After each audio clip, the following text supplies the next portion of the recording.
Doctor Sujith Vijayan Pillai, അങ്ങേക്ക് 9 മിനിറ്റാണ്. Sir, ഇന്ന് ONV എന്ന മഹാകവിയുടെ 8ാം ചരമദിനമാണ് സർ. ലോകാനുരാഗമാം ഏകമതത്തിൻ്റെ ബോധി തളിർത്തു തണൽ വീശി നിൽക്കുന്ന മറ്റൊരു ലോകം പിറക്കുന്നവരെ തുടികൊട്ടിയൻ പാട്ട് തുടരുവാൻ കൊതിച്ചു ഞാൻ. ഇത് കവികളുടെ വരികളാണ് സർ. മാനുഷികതയുടെ ലോകത്ത് അതിനുള്ള വിശ്വാസമാണ് ONV നൽകുന്ന കാവ്യ പൈതൃകം. സർ, ചവറ മണ്ണിൽ ചവിട്ടി നിന്നുകൊണ്ട് 20ാം നൂറ്റാണ്ടിൻ്റെ മധ്യകാലത്ത് തുടങ്ങുന്ന ONVയുടെ കാവ്യജീവിതം കൈരളിയെ ഉന്നത പീഠത്തിൽ പ്രതിഷ്ഠിച്ചിട്ടാണ് അദ്ദേഹം വിടവാങ്ങിയത്. അദ്ദേഹത്തിൻ്റെ ദീപ്തമായ സ്മരണകൾക്ക് മുന്നിൽ ശിരസ്സ് നമിക്കുന്നു. അദ്ദേഹം പഠിച്ച ചവറ ബോയ്സ് ഹയർ സെക്കൻഡറി സ്കൂളിൽ കമാനം ഒരു കവാടം അദ്ദേഹത്തിൻ്റെ സ്മാരകമായി നിർമ്മിക്കണമെന്ന് ഞാൻ ബഹുമാനപ്പെട്ട ധനകാര്യമന്ത്രിയോട് അഭ്യർത്ഥിക്കുകയാണ്. സർ, ബഹുമാനപ്പെട്ട ധനകാര്യമന്ത്രി അവതരിപ്പിച്ച 2024-25 സാമ്പത്തിക വർഷത്തെ ബഡ്ജറ്റിനെ പിന്താങ്ങുന്നു. സർ, കേരളത്തോട് കേന്ദ്രം കാണിക്കുന്ന കടുത്ത അവഗണനയ്ക്ക് മൂലമുണ്ടായ സാമ്പത്തിക പ്രതിസന്ധി അതിനെ തരണം ചെയ്യുവാൻ സാധിക്കുമെന്ന ആത്മവിശ്വാസം ഉളവാക്കുവാൻ ഈ ബഡ്ജറ്റിന് സാധിച്ചിട്ടുണ്ട്. സർ, GST നിലവിൽ വന്ന കഴിഞ്ഞ 5 വർഷ കാലയളവിൽ ലോകത്തും രാജ്യത്തും ഉണ്ടായ സാമൂഹിക സാമ്പത്തികമായിട്ടുള്ള സാഹചര്യങ്ങളെക്കുറിച്ച് നമുക്കെല്ലാം അറിയാം. ഏതാണ്ട് 1930 ഗ്രേറ്റ് ഡിപ്രഷന് സമാനമായ രീതിയിലുള്ള ഒരു സാമ്പത്തിക മാന്ദ്യത്തിലൂടെയാണ് ലോകം ഇപ്പോൾ കടന്നു പോകുന്നത്, നമുക്കെല്ലാം അറിയാവുന്നതാണ്. അതേസമയം ഈ 5 വർഷത്തിനുള്ളിൽ നമ്മുടെ കേരളത്തിൽ ഉണ്ടായ സാഹചര്യങ്ങളെക്കുറിച്ച് കഴിഞ്ഞ എല്ലാ ദിവസങ്ങളിലും എല്ലാ അംഗങ്ങളും പറയുന്നതിന് ഞാൻ ആവർത്തിക്കുന്നില്ല. എന്നാൽ ഇതുമൂലമുണ്ടായ GST നഷ്ടപരിഹാരം കോമ്പൻസേഷൻ അത് നീട്ടണമെന്ന് എല്ലാ സംസ്ഥാന സർക്കാരുകളുടെ ആവശ്യമാണ്. നീട്ടുവാൻ കേന്ദ്ര സർക്കാർ തയ്യാറാകുന്നില്ല. ഈ കേന്ദ്രം അവതരിപ്പിച്ച ബഡ്ജറ്റിൽ ഈ മാന്ദ്യത്തെ മറികടക്കുവാൻ വേണ്ടിയിട്ടുള്ള പ്രത്യേകമായ യാതൊരു പാക്കേജുകളും പ്രതിപാദിക്കുന്നില്ല എന്നുള്ളതും ശ്രദ്ധേയമാണ്. പ്രത്യേകിച്ചും കേരളത്തിന് അനുകൂലമായിട്ട് ഒരു നിർദ്ദേശങ്ങളും ഇല്ല എന്നുള്ളത് നമ്മൾ എടുത്തു പറയേണ്ടതാണ്.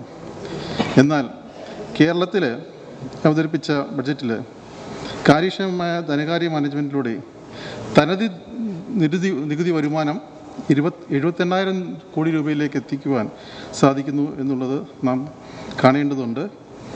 ഇത് വരും വർഷങ്ങളിൽ ഇരട്ടി ആക്കാൻ പറ്റുമെന്നാണ് ബഡ്ജറ്റിലൂടെ ധനകാര്യമന്ത്രി ഉറപ്പ് നൽകുന്നത്. ഈ കാലയളവിൽ കേന്ദ്ര പൂളിലേക്ക് സംസ്ഥാന വിഹിതം ഗണ്യമായിട്ട് ഉയർന്നിട്ടുണ്ട്. സർ, സംസ്ഥാനത്തിന് ലഭിക്കേണ്ട അലോക്കേഷൻ ഗണ്യമായി എന്നിട്ടും കുറയ്ക്കുകയാണ്. സാധാരണ കാര്യങ്ങൾ പറയുക, അതായത് 15ാം ധനകാര്യ കമ്മീഷൻ്റെ ശുപാർശകൾ അടക്കമുള്ള പല സാങ്കേതികത്വമാണ് പറയുന്നത്.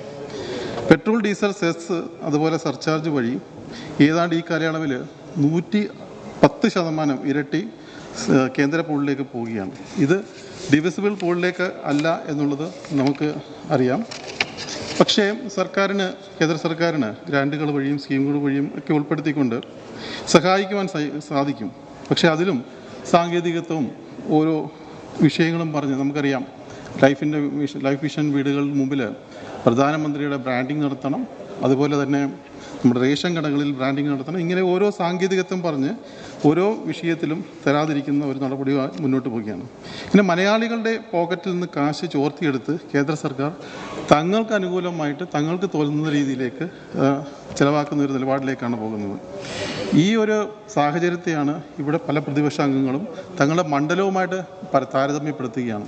നമുക്കറിയാം, ഈ 140 മണ്ഡലങ്ങളിലും കഴിഞ്ഞ 7 വർഷമായിട്ട് നടന്നിട്ടുള്ള വികസന പ്രവർത്തനങ്ങൾ, കിഫ്ബി മൂലം നടത്തിയിട്ടുള്ള വികസന പ്രവർത്തനങ്ങൾ, നമ്മുടെ പശ്ചാത്തല വികസനത്തിലുണ്ടായ വികസനങ്ങൾ, ഇതെല്ലാം മറച്ചു വെച്ചുകൊണ്ട് ഇതിനെ എങ്ങനെ താരതമ്യപ്പെടുത്താൻ സാധിക്കും എന്നുള്ളതാണ് ഇത്തരണത്തിൽ എനിക്ക് ചോദിക്കാനുള്ളത്. ബഹുമാനപ്പെട്ട ധനകാര്യമന്ത്രി സഭയിൽ സൂചിപ്പിക്കുന്ന പോലെ ഈ ആസ്തി വികസനത്തിലുണ്ടായ വലിയ മുന്നേറ്റങ്ങൾ കിഫ്ബി വഴി NHൻ്റെ വികസനത്തിന് വേണ്ടി ഏതാണ്ട് 25% ഭൂമി വിലയുടെ 25% നമ്മളെ നൽകിയത്, അതിൻ്റെ പോലും കടപരിധിയിൽ നിന്ന് ഒഴിവാക്കാൻ കേന്ദ്ര സർക്കാർ തയ്യാറാകുന്നില്ല. ക്യാപിറ്റൽ എക്സ്പെൻഡിച്ചറിൻ്റെ കാര്യത്തിൽ ഗണ്യമായ വർധനയാണ് നമ്മുടെ സംസ്ഥാനത്തുണ്ടായത്. ഈ രാജ്യത്തിൻ്റെ GDPയിൽ ശരിക്കും ആ വളർച്ചയിൽ നല്ലൊരു പങ്ക് നമ്മുടെ കേരളം നൽകുന്നുണ്ടെന്ന് നാം മനസ്സിലാക്കണം. നമ്മൾ മനസ്സിലാക്കേണ്ടത്, ഈ സംസ്ഥാനങ്ങൾ റവന്യൂ എക്സ്പെൻഡിച്ചർ നടത്തുമ്പോൾ അതിൻ്റെ ഡയറക്റ്റ് പ്രൊപ്പോർഷണലായിട്ട് 1% നമ്മൾ സംസ്ഥാനം റവന്യൂ എക്സ്പെൻഡിച്ചർ നടത്തുമ്പോൾ അതിൻ്റെ 0.6% വളർച്ചയാണ് GDP ഉണ്ടാകുന്നത് രാജ്യത്തിന്. ക്യാപിറ്റൽ എക്സ്പെൻഡിച്ചറിലാണെങ്കിൽ നമ്മളൊരു ശതമാനം സംസ്ഥാനങ്ങൾ എക്സ്പെൻഡിച്ചർ നടത്തുമ്പോൾ 2.1% GDP വളർച്ച ഉണ്ടാകുന്നു. അപ്പം അത്ര കണ്ട് വളർച്ച നമ്മുടെ ഈ രാജ്യത്തിന് വേണ്ടി കോൺട്രിബ്യൂട്ട് ചെയ്യുമ്പോൾ നമുക്കറിയാൻ ഞാൻ നേരത്തെ സൂചിപ്പിച്ച കണക്ക് ഈ 7 വർഷത്തിനിടയിൽ നമ്മുടെ നമ്മുടെ സംസ്ഥാനത്തിൻ്റെ അസറ്റ് എത്രത്തോളം വളർന്നിട്ടുണ്ടെന്ന് നമുക്കെല്ലാം ദൃഷ്ടാന്തമാണ്. എന്നിട്ട് പോലും നമ്മൾ കാണുന്നത് ഇപ്പം വെർട്ടിക്കൽ ഡെവല്യൂഷനിൽ തന്നെ ഏതാണ്ട് 1% സംസ്ഥാനം കുറവാണ് വരുത്തുന്നത്. കിഴക്കൻ പോയാൽ നമ്മുടെ സംസ്ഥാനങ്ങളുടെ എക്സ്പെൻസസ് ആണ് ഏതാണ്ട് 65% സംസ്ഥാനങ്ങളാണ് വഹിക്കേണ്ടത്. പക്ഷേ കേന്ദ്രം നമുക്ക് നൽകുന്നത് ദിനം പ്രതി കുറച്ചുകൊണ്ട് 40 കുറച്ചു കൊണ്ടുവന്നുകൊണ്ടിരിക്കുകയാണ്. ഇപ്പോൾ കേരളത്തിലെ സാധാരണക്കാരൻ്റെ കയ്യിൽ ഈ ഒരു സാഹചര്യത്തിലും പണം എത്തിക്കുവാൻ വേണ്ടിയിട്ടുള്ള നിരന്തരമായിട്ടുള്ള ശ്രമങ്ങളാണ് നമ്മുടെ സംസ്ഥാന സർക്കാർ വരുത്തിയിരിക്കുന്നത്. തൊഴിലുറപ്പ് പദ്ധതി വഴിയും അതുപോലെ പെൻഷനുകൾ നൽകുന്ന വഴിയും ഒക്കെ തന്നെ അവരുടെ കയ്യിൽ പണം എത്തുക. അതുപോലെ തന്നെ വിവിധ തരത്തിലുള്ള പദ്ധതികൾ, ദേശീയപാത, അതുപോലെ തീരദേശപാത, മലയോര പാത, ദേശീയ ജലപാത തുടങ്ങി സ്കൂളുകൾ, ആശുപത്രികൾ ഇങ്ങനെയുള്ള പണികളൊക്കെ നടക്കുമ്പോൾ ഒരു മാന്ദ്യവിധ പാക്കേജ് പോലെ തന്നെ ജനങ്ങളുടെ കയ്യിലും മാർക്കറ്റിലും പണമെത്തുന്ന സാഹചര്യം ഒരുക്കുകയാണ്. കേന്ദ്ര അവഗണനയ്ക്കെതിരെ നമ്മൾ വ്യവഹാരത്തിലൂടെയും ദേശീയ ശ്രദ്ധ നേടിയ സമരമാർഗത്തിലൂടെയൊക്കെ മുന്നോട്ട് പോവുകയാണ്. അപ്പോൾ ഇങ്ങനെയുള്ള സാഹചര്യത്തിലും ഈ ബഡ്ജറ്റിൽ ക്ഷേമ പദ്ധതികൾ ഒന്നും തന്നെ നിർത്തലാക്കിയിട്ടില്ല. അത് നിലനിർത്തിക്കൊണ്ട് തന്നെ മുന്നോട്ട് പോകുന്നു. വികസനത്തിന് അടിത്തറ പാകുന്ന തരത്തിൽ ദീർഘവീക്ഷണത്തോടു കൂടിയുള്ള പല നിർദ്ദേശങ്ങളും പല പദ്ധതികളും നമുക്ക് ഈ ബഡ്ജറ്റിൽ കാണാൻ സാധിക്കും. PPP മോഡലിലൂടെ ആരോഗ്യം, വിദ്യാഭ്യാസം, അതുപോലെ വ്യവസായം, ടൂറിസ്റ്റ്, സ്പോർട്സ് പല മേഖലകളിലും അന്താരാഷ്ട്ര നിലവാരത്തിലുള്ള പദ്ധതികളാണ് ആസൂത്രണം ചെയ്തിരിക്കുന്നത്. അടുത്ത വരും വർഷങ്ങളിൽ 3 ലക്ഷം കോടി രൂപയുടെ നിക്ഷേപമാണ് സർക്കാർ ലക്ഷ്യമിടുന്നത്. ഇതിൽ ടൂറിസം മേഖലയിൽ തന്നെ ഏതാണ്ട് 10,000 റൂമുകൾ എന്ന് പറയുമ്പോൾ 5 സ്റ്റാർ ഹോട്ടൽ മാത്രമല്ല ഉദ്ദേശിക്കുന്നത്. 5 സ്റ്റാർ മുതൽ ബഡ്ജറ്റ് ഹൗസ് മുതൽ ഏറെ പറയുന്നത് നമ്മുടെ വീട്, ഹോം സ്റ്റേ വരെ ഇതിനകത്ത് ഉദ്ദേശിക്കുന്നത് 10,000 കോടി രൂപയുടെ നിക്ഷേപമാണ് ഈ ഒരു മേഖലയിൽ മാത്രം സർക്കാർ ഉദ്ദേശിക്കുന്നത്. അതുപോലെ വിഴിഞ്ഞം പദ്ധതിയുടെ കാര്യം സൂചിപ്പിക്കുകയുണ്ടായും. ഈ ഒരു 30 കിലോമീറ്റർ കോറിഡോറിൽ ഒരു വ്യവസായ സോണിൽ മാത്രം 10,000 കോടി രൂപയുടെ ഇൻവെസ്റ്റ്മെൻറ്റുകളാണ് ഉദ്ദേശിക്കുന്നത്. അവിടെ നമ്മുടെ ഹാർബറുകളും ചെറിയ ചെറിയ പോർട്ടുകൾ, നീണ്ടകര പോലുള്ള ചെറിയ പോർട്ടുകൾ, കൊല്ലം പോലുള്ള ഇടത്തരം പോർട്ടുകൾ എല്ലാം തന്നെ ഇതിൻ്റെ ലോജിസ്റ്റിക് മേഖലയിൽ ഉണ്ടാകുന്ന വികസനം ഇതെല്ലാം നാം കാണേണ്ടതാണ്. ഇത് പുത്തനുറവ് നൽകും എന്നുള്ള കാര്യത്തിൽ യാതൊരു തർക്കവുമില്ല. ലൈഫ് വഴിയും ഏതാണ്ട് 10,000 കോടി രൂപയുടെ ഇൻവെസ്റ്റ്മെൻറ്റാണ് ഇത്തരണത്തിൽ സർക്കാർ ഉദ്ദേശിക്കുന്നത്. ഇതെല്ലാം സാധാരണക്കാരുടെ കയ്യിൽ പണം എത്തുവാനുള്ള സാഹചര്യം ഒരുക്കും എന്നുള്ള കാര്യം.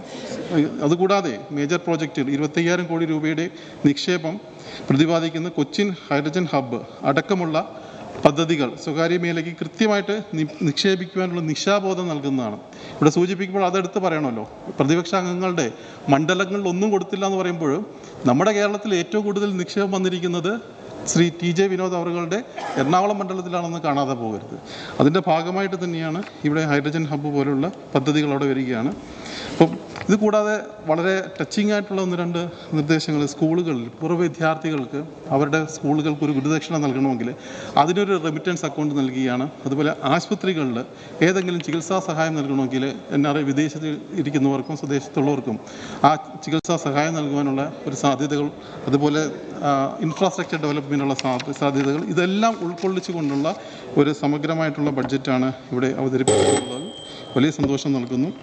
എനിക്കിവിടെ മണ്ഡലത്തിൻ്റെ കാര്യം നിർദ്ദേശിക്കാനുള്ളത് നമ്മുടെ KMML പരിസര പ്രദേശങ്ങളായിട്ടുള്ള ചിറ്റൂർ, പന്മന, കളരി വാർഡുകളിൽ അത് വാസയോഗ്യമല്ലാതെ കുറേ നാളുകളായിട്ട് മലിനീകരിക്കപ്പെട്ട സ്ഥലമാണ്. അവിടെ ഒരു പ്രധാന വിഷയം എന്ന് പറഞ്ഞത് ആ സ്ഥലം ഏറ്റെടുക്കണം എന്നുള്ളതാണ്.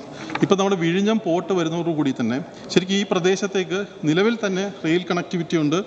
അത് നമ്മുടെ നിർദ്ദിഷ്ട ദേശീയ ജലപാത അരികിലാണ്. സമയം തീർന്നു. അതുപോലെ തന്നെ ഒരു 30 സെക്കൻഡ് നമ്മുടെ ഹൈവേയുടെ അരികിലാണ്. ഈ പ്രദേശം എടുത്ത് അതൊരു വ്യവസായ സോണായി, വ്യവസായ ഹബ്ബായി മാറ്റുവാൻ എല്ലാ സാധ്യതകളുമുണ്ട്. അത് ജനങ്ങളുടെ കൂടി ആവശ്യമാണ്. അത് ഏറ്റവും ബഹുമാനപ്പെട്ട ധനകാര്യമന്ത്രി അനുഭാവപൂർവ്വമായി പരിഗണിച്ചുകൊണ്ട് അത് ഏറ്റെടുക്കണമെന്ന് നിർദ്ദേശിച്ചുകൊണ്ട് ഒരിക്കൽ കൂടി ഈ ബഡ്ജറ്റിനെ സർവാത്മന അഭിനന്ദിക്കുന്നു.